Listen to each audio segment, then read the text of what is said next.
Shalom, puji Tuhan.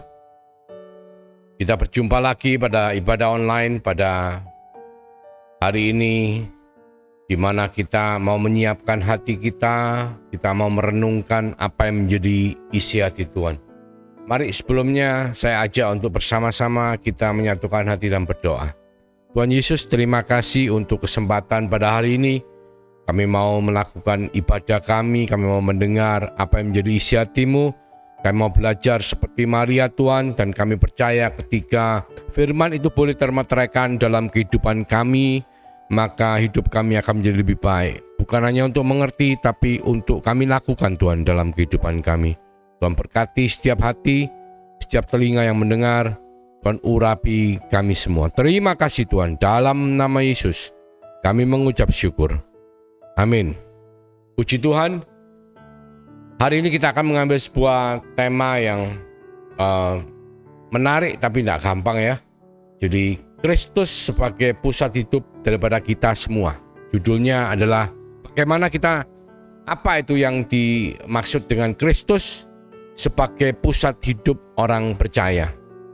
Jadi saudara, kalau kita baca di Alkitab, kita lihat bahwa kata-kata Kristen pertama kali itu diucapkan di Antioquia, saudaraku. Ketika itu pengikut-pengikut Kristus ya, mereka yang percaya kepada Kristus, yang beriman kepada Kristus, dan bukan hanya itu saja saudaraku, mereka mengikuti Kristus, ajaran Kristus, dan mereka itu disebut sebagai orang Kristen. Nah, kenapa saya katakan pentingnya? Banyak dari kita udah lupa makna daripada orang Kristen. Mungkin kita hanya menggunakan sebagai identitas diri Kristen. Tapi sebenarnya Kristen itu berarti kita tuh pengikut-pengikut Kristus, saudaraku. Jadi pengikut Kristus itu kenapa penting? Nah, kita nanti akan belajar dari budaya orang Yahudi ya. Bagaimana cara mengikut Kristus atau mengikut, kalau mereka katakan Kristus kita tahu sebagai guru. Bagaimana mereka mengikut guru mereka, itu sangat penting kita pelajari. Nah, sebelum itu saya akan melihat satu gambar ya, di mana ada satu kendaraan di atas air ya. Mungkin kita katakan jet ski, tapi bukan jet ski, tapi untuk racing ya.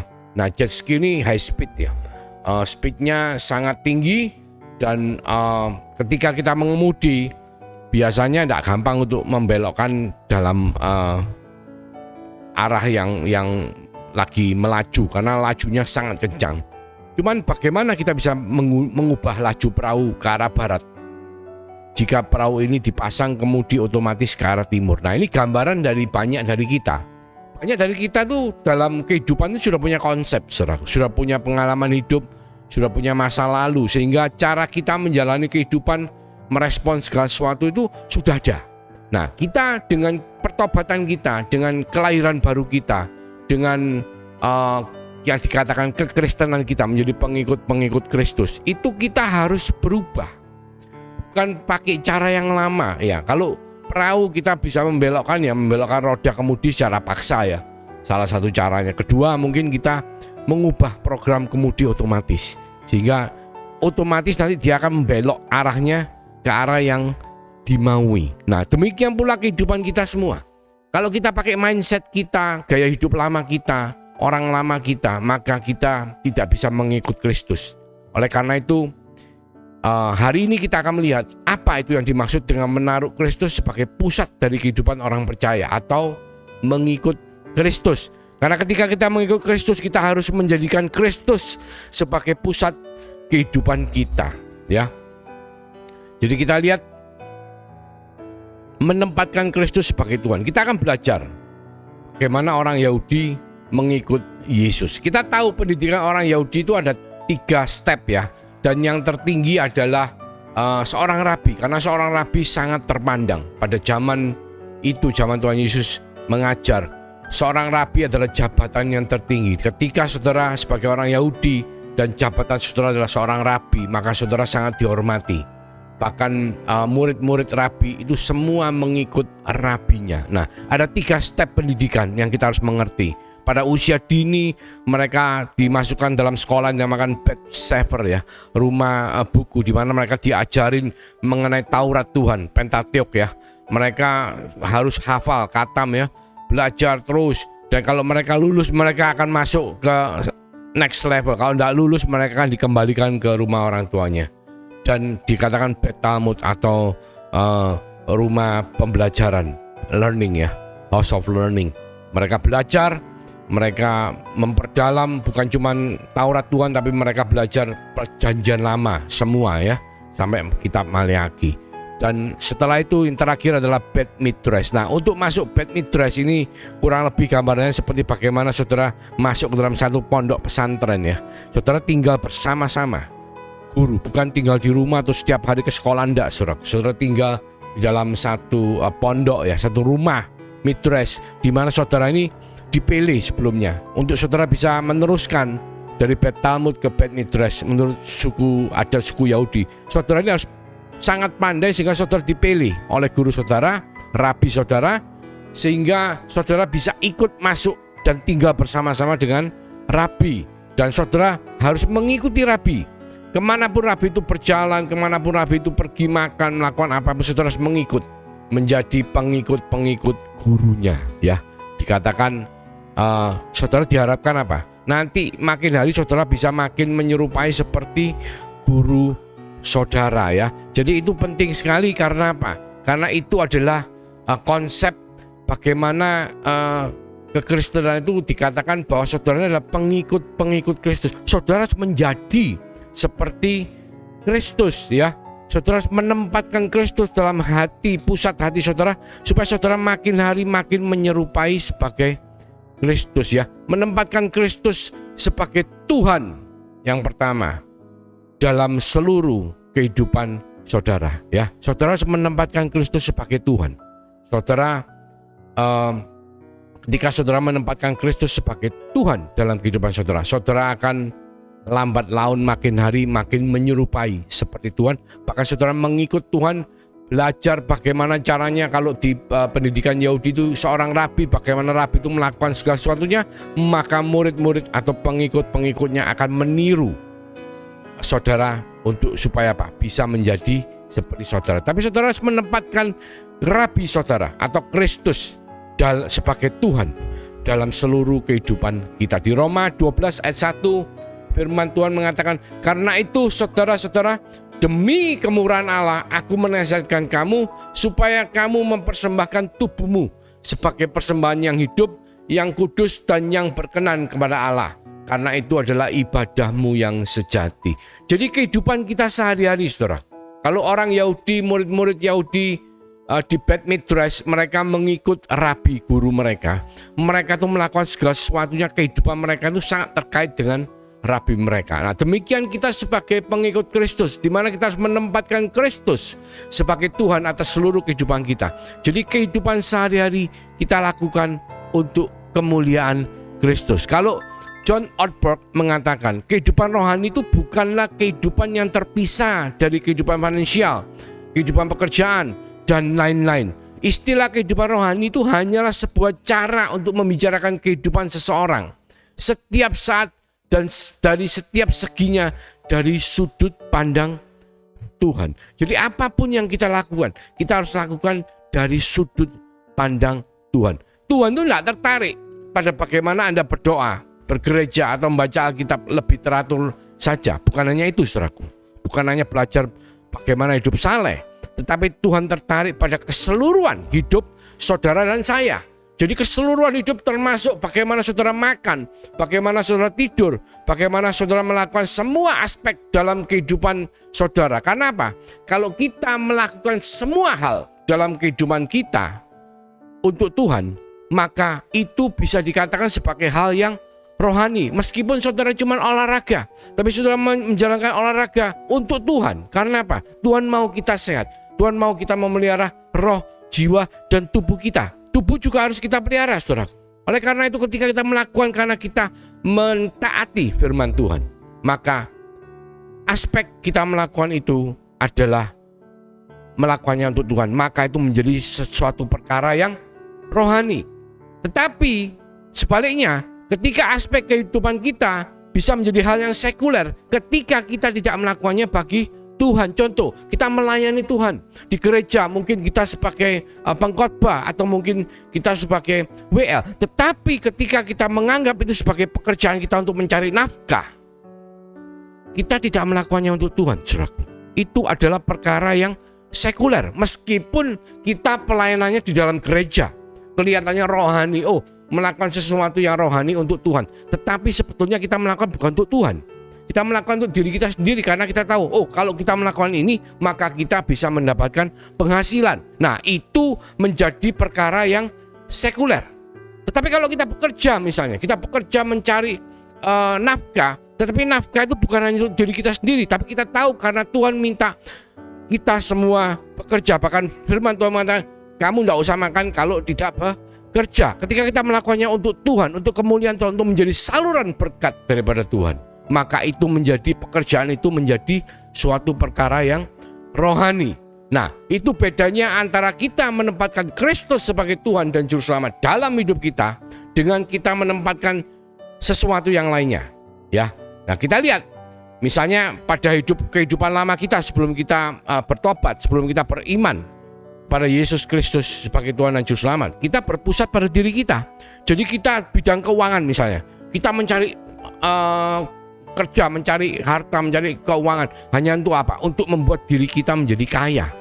Jadi supaya saldo kita menjadi besar, supaya harta kita semakin banyak. Ya, itu hidup lama ya. Kesehatan pun demikian. Kita sehat, kita olahraga, kita melakukan segala sesuatunya untuk supaya kita tidak sakit, supaya kita sehat. Semua untuk saya. Pendidikan pun untuk saya, rekreasi pun untuk saya, keluarga pun untuk saya, ya. Pekerjaan, pergaulan, semua adalah pusatnya pada aku atau saya. Itu adalah kehidupan lama kita. Nah, dikatakan semua faktor-faktor yang dilakukan itu satu tujuannya. Apakah ini menguntungkan saya? Jadi kalau menguntungkan saya, ya saya lakukan. Itu adalah kehidupan lama.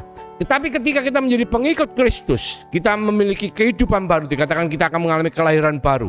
Kita menjadi manusia baru. Yang lama telah berlalu, yang baru telah datang. Maka kita harus belajar untuk berpusat kepada Kristus sebagai pengikut-pengikut Kristus, sebagai orang-orang Kristen. Jadi apapun yang kita lakukan, pertanyaannya adalah satu: apakah hal ini sesuai dengan kehendak Kristus? Di bidang keuangan misalnya, kita melakukan pekerjaan kita mengumpulkan harta kita, bukan hanya untuk menumpuk supaya saldo kita menjadi banyak, saudara. Tidak salah punya saldo yang banyak. Cuman tujuan Tuhan adalah kita diberkati untuk menjadi berkat. Bagaimana kita bisa menabur, bagaimana kita bisa menjadi saluran berkat, sehingga ketika Tuhan memberi kasih karunia berlebih kepada saudara dan saya, maka melalui kasih karunia yang berlebih itu kita bisa berbagi, saudaraku. Kita bisa memberkati saudara-saudara kita yang mungkin kekurangan, sehingga terjadi keseimbangan dalam kehidupan kita. Ya, itu yang ketika kita menjadikan Kristus sebagai pusat. Jadi Tuhan memberkati, bukan berarti gaya hidup kita yang berubah, tetapi kita makin menjadi berkat buat yang lainnya. Demikian pula kesehatan. Kita menjadi sehat karena apa? Karena dengan tubuh yang sehat, maka jiwa dan roh kita akan bisa melayani Tuhan sepenuhnya. Ya, tubuh yang tidak sehat, otomatis pelayanan kita tidak bisa baik. Jadi kita pusatkan dengan apakah ini sesuai dengan kehendak Kristus. Misalnya, kalau dikatakan kita kesehatan itu bicara kita rekreasi, mungkin terus kita minuman keras berlebihan atau bahkan merokok, ya, sehingga semua itu kan bisa mengganggu kesehatan, saudara. Nah, apakah itu sesuai dengan kehendak Kristus? Nah, kalau tidak, kalau dulu mungkin menguntungkan saya, oke, saya lakukan. Manusia lama kita, tapi manusia baru ketika kita menempatkan Kristus sebagai pusat dari kehidupan kita, maka kita tidak melakukan hal tersebut. Karena dengan sepakat atau menjadi pengikut-pengikut Kristus, menjadi orang Kristen, itu kita harus belajar menempatkan Kristus sebagai pusat. Jadi apapun yang kita lakukan, saudara nanti bisa mungkin menulis ya dalam satu list: pekerjaan, keuangan, kesehatan. Apakah kita semua sudah melakukan untuk Kristus? Pertanyaannya, apakah kita sudah menempatkan Kristus sebagai pusat kehidupan kita. Karena kalau kita sebagai orang Kristen seharusnya kita melakukan hal tersebut. Mungkin ada beberapa poin yang mungkin saudara belum lakukan. Saudara mulai merubah, seperti tadi katakan, saudara mulai merubah mindset saudara, sehingga apa? Sehingga perahu atau kehidupan saudara yang sedang berjalan ke arah yang belum sesuai, itu saudara bisa belokkan untuk menjadi seperti yang Kristus mau. Misalnya dalam pekerjaan, saya katakan, kalau ketika pekerjaan itu sesuatu yang melanggar hukum, tidak sesuai dengan apa yang Kristus inginkan, saudara harus mulai merubah ya. Ketika mungkin saudara belum taat penuh membayar pajak, tetapi itu sesuatu yang tidak berkenan untuk Kristus ya, maka saudara mungkin harus mulai merubah menjadi taat pajak dan merubah apa yang tidak berkenan menjadi sesuatu yang apa yang Tuhan mau. Jadi pertanyaan, ketika kita mau melakukan sesuatu, respon terhadap segala sesuatu, kita harus membuat satu pertanyaan, apa yang akan Yesus lakukan ketika kita mengalami hal tersebut. Dan respon itu adalah penting saudara, untuk saudara bisa menempatkan Kristus sebagai pusat dari kehidupan saudara dan saya. Jadi kalau saya mengilustrasikan, itu kita ini ibaratnya sebuah rumah di mana Tuhan telah memeteraikan Roh Kudus untuk bertempat tinggalkan dalam hati kita, dalam bait Allah ini. Jadi rumah Allah ini atau bait Allah atau saudara dan saya orang percaya, itu diibaratkan sebagai rumah ya. Rumah itu kan ada dikatakan ruang tamu ya, ada dikatakan pertama yang otomatis pintu masuk rumah ya. Jadi apakah kita membukakan pintu rumah kita supaya Kristus masuk ke dalam rumah kita? Nah, banyak dari kita seringkali itu memisahkan antara hal rohani dengan hal pribadi ya. Jadi misalnya, oh Tuhan, tunggu dulu Tuhan, ini urusan saya pribadi. Nah, nanti aja kalau ibadah saya baru cari Tuhan. Nah, Tuhan tuh enggak mau seperti itu. Tuhan mau ketika saudara sepakat, beriman, percaya, saudara mau menjadi pengikut Kristus atau saudara menjadi Kristen, saudara harus menempatkan Kristus sebagai pusat dalam hati saudara, dalam rumah saudara. Jadi saudara harus membuka pintu rumah saudara untuk supaya Kristus bisa masuk ke dalam hati saudara, masuk ke dalam hidup saudara. Jadi tidak ada perkara yang terpisah daripada Kristus ya. Dikatakan, lihat aku mengetuk pintu rumah, barang siapa membukakan pintu maka akan masuk dan duduk bersama-sama, makan bersama-sama dengan yang membukakan pintu. Jadi ketika saudara membukakan pintu untuk Kristus bisa masuk dalam kehidupan saudara, maka saudara akan bersama-sama dengan Kristus untuk masuk makan satu hidangan. Nah, itu yang pertama, pintu rumah ya. Ibaratkan hati kita itu, tubuh kita sebagai pintu rumah. Pertama kita masuk di pintu rumah, kita masuk ke dalam ruang tamu. Nah, ruang tamu itu gambarannya apa? Ya tamu, ya kita mengundang, bahkan bukan membiarkan, saudara, kita mengundang Yesus masuk ya, duduk di ruang tamu. Dengan apa? Kita melakukan persekutuan pribadi dengan Tuhan ya. Kita harus punya kehidupan pribadi, persekutuan pribadi yang tidak terpisahkan dengan Tuhan. Karena saudara kalau tahu salib ya, salib ini ada yang dikatakan vertikal ya, ada yang dikatakan horizontal. Nah, vertikal ini karena kita tahu bahwa kekristenan itu adalah mengenai hubungan. Hubungan apa? Hubungan Tuhan dengan manusia ya, dan hubungan manusia dengan sesama.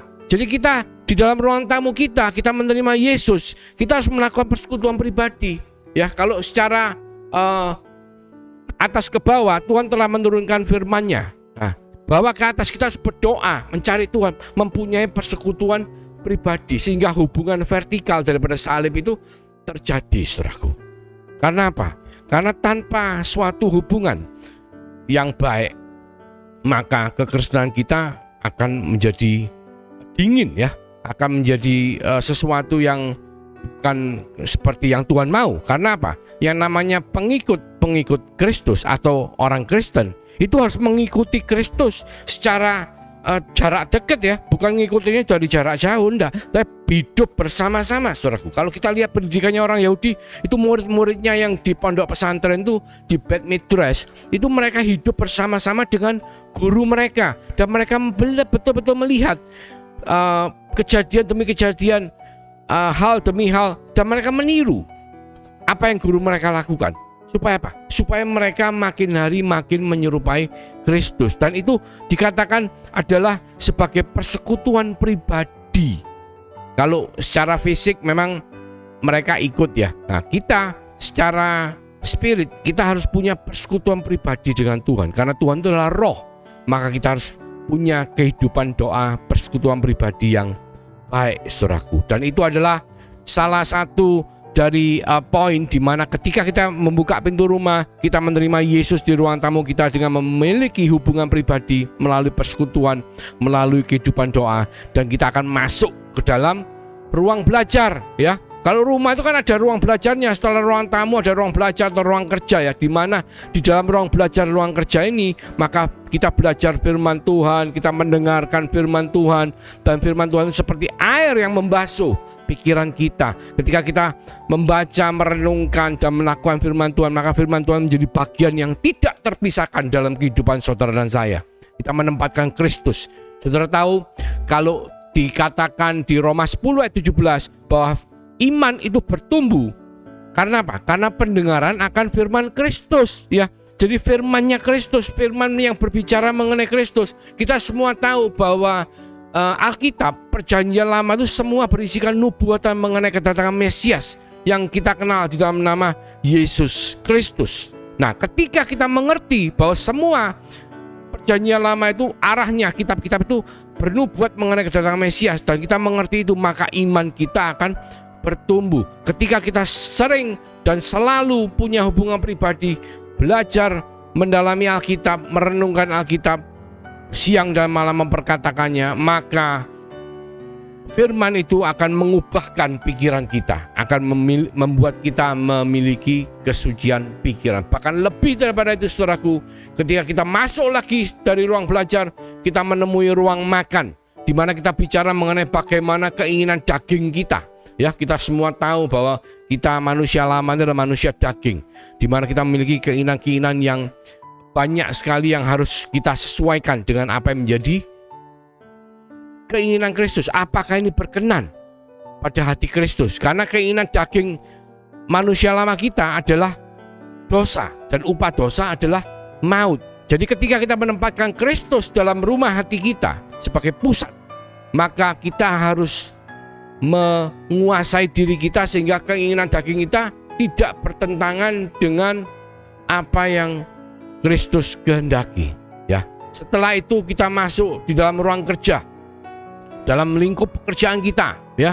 Dalam lingkup pekerjaan kita, apakah kita bekerja untuk mamon ataukah kita bekerja untuk Kristus? Karena apa? Saudara dan saya diberkati oleh Tuhan sebagai keturunan-keturunan daripada Abraham untuk menjadi berkat bagi bangsa-bangsa. Jadi ketika pekerjaan saudara berhasil karena kasih karunia Tuhan, saudara bisa menyimpan berlebih, memiliki semuanya berlebih oleh karena kasih karunia Tuhan. Itu bukan untuk membuat gaya hidup saudara menjadi luar biasa, tapi itulah karena saudara mau dipakai sebagai saluran yang luar biasa, sebagai alat dalam rencana Tuhan, untuk pekerjaan Tuhan, untuk memuliakan namanya, untuk melakukan kehendak Tuhan.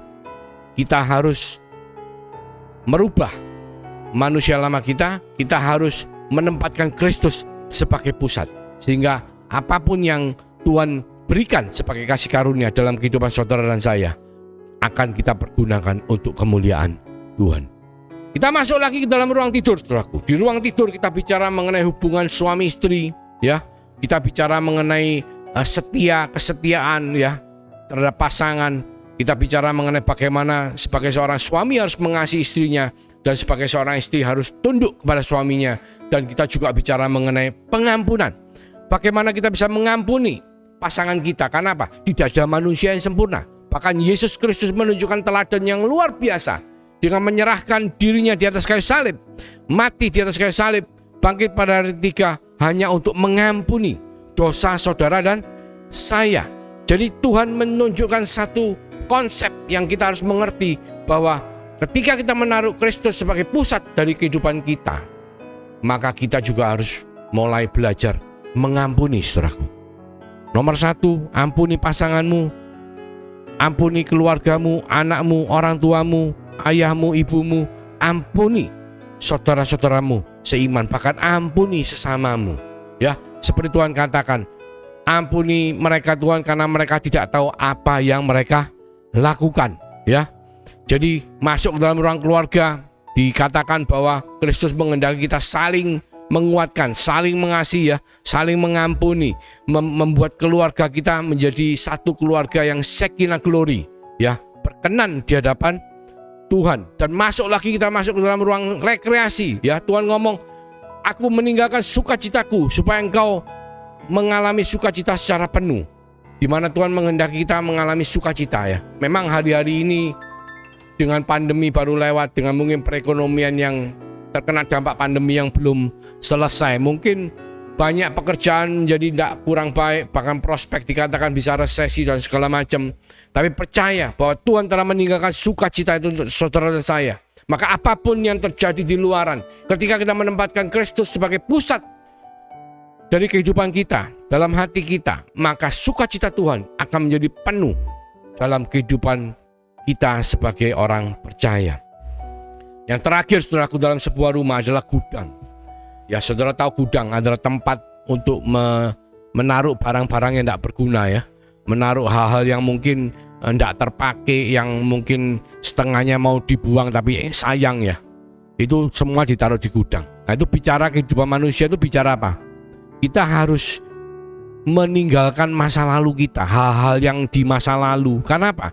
Saudara dan saya terbentuk dari masa lalu kita menjadi seperti hari ini. Tapi ketika kita hidup baru di dalam Tuhan, ketika kita menempatkan Kristus sebagai pusat dari kehidupan kita, maka kita harus meninggalkan itu semua. Kita harus membuangnya. Jangan sampai gudang kita dipenuhi oleh sakit hati, kepahitan, tidak bisa mengampuni, ya. Orang yang dulunya berbuat dosa sama kita 10 tahun lalu, 20 tahun lalu, kita tidak bisa mengampuni, dan kita ingat-ingat terus, kita bawa sampai hari ini, kita bahkan benci kepada mereka. Nah, itu hal yang seringkali kita taruh dalam gudang kita. Nah, Tuhan mau dengan kita menempatkan Kristus di dalam hati kita sebagai pusat, ya. Jadi hatiku adalah rumah Kristus, maka kita harus membersihkan gudang kita, saudaraku, dari masa lalu kita yang tidak baik, dari masa lalu kita yang penuh dengan kepahitan, kebencian, penganiayaan, kesakitan. Itu harus kita tinggalkan semua.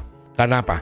Karena Kristus sudah ada di dalam rumah hati kita. Karena Kristus adalah pusat dari kehidupan kita. Karena ketika kita sepakat, ya Tuhan, aku percaya bahwa Engkaulah Yesus adalah Tuhan dan Juru Selamat, Mesias yang turun ke dunia untuk mati di atas kayu salib dengan catatan bangkit pada hari ketiga untuk mengampuni semua dosa orang yang percaya, dan aku beriman kepadamu Tuhan, maka dosa kita diampuni, maka kita akan mengalami kehidupan baru bersama-sama dengan Kristus sebagai pusat daripada kehidupan kita, orang-orang percaya.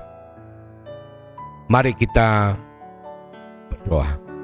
Tuhan Yesus, terima kasih mengingatkan setiap daripada kita bagaimana kita harus belajar seperti orang-orang Yahudi ketika mereka mengikut guru mereka, bahwa kita harus menjadi pengikut-pengikut Kristus, di mana kita harus bersama-sama dengan Kristus dalam persekutuan pribadi. Kita harus menjadi manusia yang baru dengan menempatkan Kristus sebagai rumah hati kita, sehingga apapun ruangan yang kita masuki, Tuhan, Engkau adalah yang terutama dalam kehidupan kita, sehingga Engkau akan mengubahkan setiap daripada kita makin hari makin menyerupai Engkau, sehingga kami boleh menjadi pengikut-pengikut Kristus atau Kristen yang sejati, yang mana yang Tuhan mau setiap daripada kita. Supaya apa? Supaya ketika berkat yang daripada Allah Bapa dan kasih karunia daripada Tuhan Yesus Kristus yang telah dimeteraikan oleh Roh Kudus ada dalam kehidupan kita untuk melindungi, untuk memberkati, untuk menuntun setiap daripada kita, mulai dari sekarang ini Tuhan, sampai Engkau datang yang kedua kalinya, bahkan sampai Maranatha. Dan kami semua yang percaya itu bersama-sama kami mengatakan haleluya, amin. Puji Tuhan. Tuhan Yesus memberkati.